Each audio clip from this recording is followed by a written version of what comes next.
I was like, hey! Sometimes you write and write and write and put so many hours. There's no compensation for any of these things. And then comes a little badge, and you feel all that effort was worth it. I got my first client straight after the LinkedIn Top Voice badge. It is just the recognition which makes you feel like, yes, somebody is reading and listening. Meet Neera Mahajan, a LinkedIn top voice, ghostwriter, and personal branding strategist who has cracked the code to success on LinkedIn. From a simple experiment to a recognized thought leader, Neera's journey is proof that consistency pays off. It's about building relationships, creating impact through powerful storytelling. But of course, that's not all. Want to learn the exact strategies Neera used to earn her LinkedIn Top Voice badge and grow a thriving community? Then join us. You are part of the Top Voices program. Could you share a bit more about the Top Voices program? Because I've seen that you got awarded this Top Voice badge recently. I actually started writing on LinkedIn in 2021, January 2021. Had no experience in writing on any social media platform, and I just wanted to experiment. So I chose LinkedIn because it was a professional platform, and most of the people over there were professional, and I wanted to attract that kind of people. So I started writing every day for 100 days, nothing special, just a quote or a story or a sketch. As I finished 100 days, I made lots of friends there. Many people started following me. And that also gave me courage to start writing on Medium. So I started another challenge to write 100 articles in 100 days, and which gave me the grounding and my base of readers on Medium. And from there, I joined a cohort on LinkedIn, and which is to write 30 posts in 30 days. And that was my first introduction of the platform, what LinkedIn really was about and how to write on LinkedIn. But the benefit of that was that I made so many friends on LinkedIn. Many of them are still my friends, and I meet them wherever I travel in world, whosoever is around. In 2024, I started taking LinkedIn seriously, and I joined another cohort with Lara Acosta, who has a very big following on LinkedIn, about 200,000 people. And from there, I learned what the platform is really about and how to actually fully benefit from writing on LinkedIn. Around the same time in January, I had a email from LinkedIn editorial team that I have been selected on the LinkedIn editorial program. They selected 300 people, which was very surprising for me because I didn't think I was that consistent or that good to be part of 300 people cohort from Australia. I attended their training program and implemented whatever I was learning. As I implemented what I learned from Lara as well as from the LinkedIn editorial team, I saw the result of that within months. It was in August that I was picked up by, again, LinkedIn editorial team to be awarded the Top Voice badge, which normally goes to the people who are leading in a certain field or and have something to say and are consistent writers. Do you know if you always have to go through this program to get awarded this badge? You don't have to. In my case, it happened to be. I don't think you have to go through that program. It's not selective. It is anybody who is consistently writing and is a thought leader in a field. They usually pick it up. But keep in mind, my understanding is this editorial program is not in every country. They actually are rotating it. I think their goal is to bring forward the authentic voices they have on the platform and encourage them and teach them how to write on LinkedIn. And what were like the biggest learnings from this program from LinkedIn? What did they teach you that then helped you get the badge, do you think? I think many folds. One thing what we learned was how to construct a post on LinkedIn. LinkedIn has its own way of presenting information.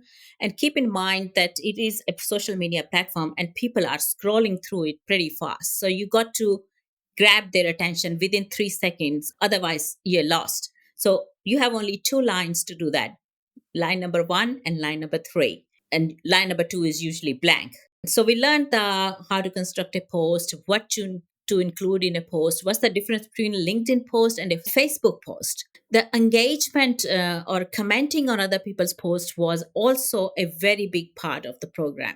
It's not enough to put your thoughts out, it is actually to engage with other people's posts, comment, start a dialogue, and making friends is the main source that makes you succeed on this platform. Yeah, that's cool.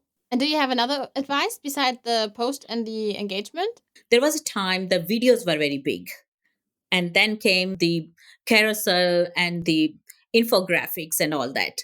But I think something which has been evergreen on LinkedIn is the storytelling. So, and if you have a story to tell, compelling story to tell, people will read it and they will comment on it. So that's one thing that I practiced a lot, and I learned to write stories on LinkedIn. And I have Mm-hmm. my Cool. five different type of stories I write, and which I would love to share with your audience if you like. Okay, so five kind of stories every writer should have ready is number one, your origin story. So which is who are you and why are you here? Number two story is your transformation story, which is how did you get better at it? That's anything. So you can pick anything you got better at. How what was you before, what you became after, how did you get there? Number third is your reflection story. What did the journey teach you? What did you learn from any journey, certain journey? Number four is your purpose story. Why do you want to do it? Whatever you're doing it, what is the real purpose behind it? And number five is your client story. How can you help your clients? And how did you help your clients? So these are the five story. I keep on repeating them in different forms, which people love to read about. Want to take your writing to the next level? Join the online writing club with over 11,000 writers and get exclusive insights, networking opportunities, and expert guidance. Start your writing journey today. And Neera, in regard to engagement, how much time did you spend on LinkedIn, or how much time do you spend engaging on LinkedIn? It depends upon how much time I have available. So I have very intense writing routines, which are my first priority. And then comes the engagement and social media. So sometimes I'm able to spend about 20 minutes on engagement. And other times I'll have 2 3 hours and I'll just say, okay, I'm going to check everybody. So I'll spend that extra time in there. You don't have to write every day on LinkedIn to be consistent. 3 time minimum, 5 time maximum is my rule of the thumb. And on the days you can't write or you're not writing, engagement is my goal. So I go 5 minutes here, 10 minutes there, whenever I get time in between the tasks. I just go and read other people's posts and comment on them. And there is a strategy to commenting as well. It's not that just that you say, oh, great, good, nice post. I try to comment on the person rather than on the post. So I try to engage them in a conversation about those people rather than about that post, because post material after a while is similar. You keep on reading same type of stuff, but the person behind that post is unique. Everybody has their strength and interesting facets you want to learn about. So I try to bring that forward, and so that I can be friend with that person. Yeah, that's awesome. And then to come back to the first point you mentioned with the posting, do you have like more tangible advice on how to post on LinkedIn? What would you recommend there? Okay. How to structure, because you were talking about formatting or structuring a post. What would be your advice here based on the courses So you took? there are few structures I have built myself. I'll share one with you right here. So this is my 7 point structure. So I try to put a post within these 7 points, so that, ticking them as I go along. So the first line is called hook. So that is something which hooks the person to stop the scrolling and grab them to read the next line. Next line is usually either challenges the hook or explains it. And that again re-grabs their attention, and then they hit the more button, and that's when the LinkedIn shows you the rest of the post. Once I have grabbed their attention, then I tell them about myself, why I am qualified to tell them what I'm going to tell them next in the body of the post. And once I have qualified, for example, let's say I'm talking about you should be writing a book to build your authority.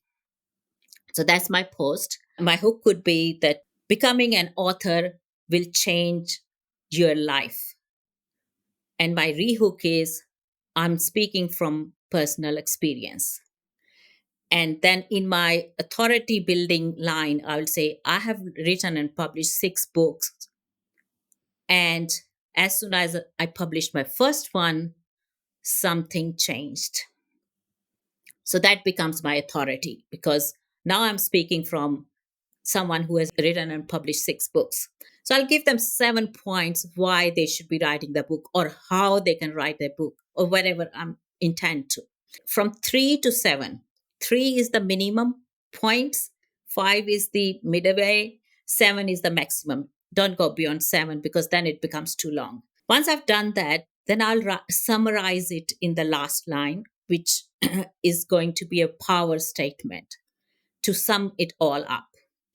And after the power statement, I'll have a statement to encourage them to write or take my advice and do something with it. And the last line is the PS. And in that line, I might say, what is stopping you from writing a book? So that becomes a full-fledged post in a structure which I have been following quite a while, and I teach it to other people as well. And now, when we talk about authenticity and thought leadership, let's call it like this. What are the topics you are writing about, and what makes you a thought leader? My thought leadership is basically my experiences and how what I learned from them, and that's what basically I'm sharing with them. Thought leaders are the one who actually have walked the walk, talked the talk, and they are teaching from their personal experiences. I was never was a writer. I actually got into writing because I was not good at writing. I was an IT manager. In my first performance review, my boss called me in his room and he raved all the praise how good I was and how well I was doing in my job and building a team. And but then he said a one thing which shattered my dream. He said, "You're very good in your job, but you will never win a senior manager position because of your written English." But rather than feeling discouraged from his comment, I took the challenge. I said, okay, I'm going to improve my written English. And for that, rather than just concentrating on the business English, I joined a life story writing group and started writing stories from my life.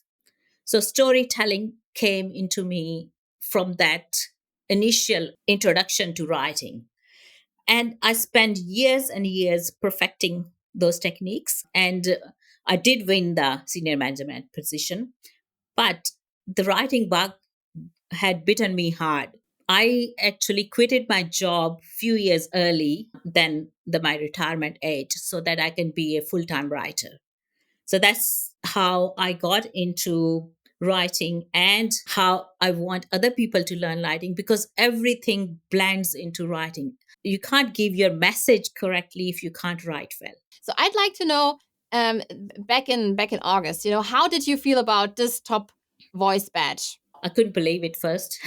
I thought, no, the email was buried in many other emails, and when I found it, I was like, hey. Sometimes means you write and write and write and put so many hours. There's no compensation for any of these things, and then comes a little badge and you feel all that effort was worth it. Not that it gives me any monetary gains or anything, it is just the recognition which makes you feel like, yes, somebody is reading and listening. What I'm doing is making a little difference somewhere. So what I did, I immediately went on LinkedIn platform and thanked them, and then I came to Substack and told everybody over there, and so many congratulation messages were coming, and all that makes you feel good. And what do you think are the benefits of a top voice badge on LinkedIn? Well, one monetary benefit is that I have the free access to LinkedIn Premium, which is a membership for $180 something in Australia per month. So I have access to all that fringe benefits that comes with that premium account. When people see you as a top voice, rather than me reaching out and sending them connection requests and making my network grow, I am now getting those requests. So when people read something from me, they want to follow me and they want to connect with me. It gives you confidence also, internal confidence that yes, you must be doing something right and you're doing something right. And it also brings consistency because in the back of your mind you think, okay, I earned this, I don't want to lose it, I want to continue getting this. So you spend some time and you want to teach other people that it is something doable and they can also do it. Want to learn more from Neera Mahajan, a LinkedIn top voice? Meet her inside the Online Writing Club. Join us today. What were like the biggest thing that happened to you? Did you win a client, something like this, that someone said, hey, Neera, I want to hire you. I will pay you, I don't know, $500 or so to coach me, something like this. Do you have like a wow-worthy success story you can share based on the top voice badge that could have helped you on LinkedIn? I got my first client straight after the Top Voice badge. Not the first client, but the first client for the personal coaching. But LinkedIn is a platform where people are easy with spending money. I don't think that's coming out very right, but they're not reluctant to pay for the services because that's what that platform is for. It is for advertising your services and hiring people and employing people from the platform. When I created my first course, I actually advertised in a post that I'm starting a course, write your book in 30 days. 20 people signed up, and many of them finished their book in 30 days going through the course. And then I did two more iterations of those, and I got clients just from LinkedIn, from a couple of posts. LinkedIn is it's got 1 billion people, 1 billion users on it. So e- this is something much much bigger than Substack or Medium, and you get professional clients from there for your services. Whatever services you are selling, you have better chances of selling it on LinkedIn than any other platform, in my opinion. Yeah. And do you think the LinkedIn top voice is worth it, Neera? I think so. How would you otherwise distinguish yourself from thousands of other writers on LinkedIn? How would someone pick it up to read you without a top voice badge? You are one of thousands. With a top voice badge, you are one of 100, at least in Australia for me. So I'm finding that since the top voice badge, the quality of my followers is improving.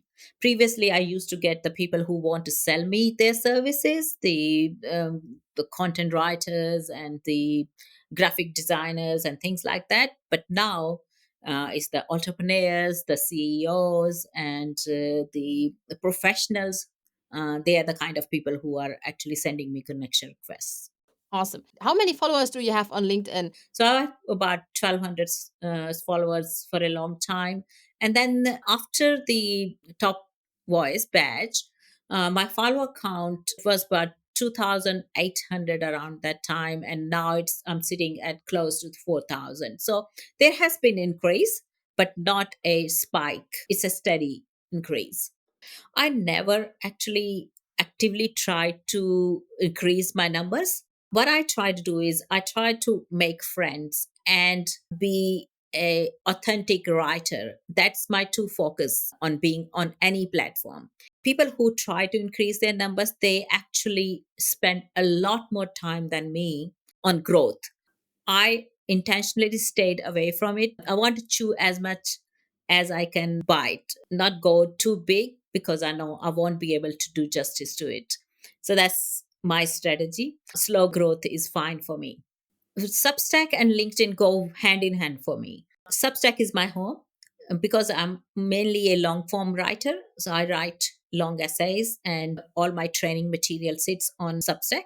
LinkedIn is the where I get my subscribers from more so now because I have aligned my LinkedIn to my Substack now. Subscription to Author Cycle is available on LinkedIn. That's the only thing I ask from my on LinkedIn is that subscribe to my newsletter. That's the only CTA I have in all my posts and on my profile.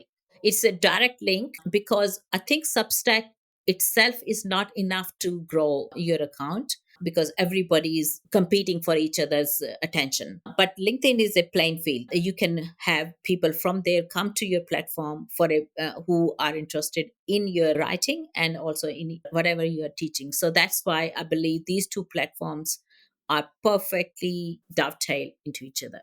And what exactly are you doing? So then your call to action is to become a subscriber on your for your Substack newsletter.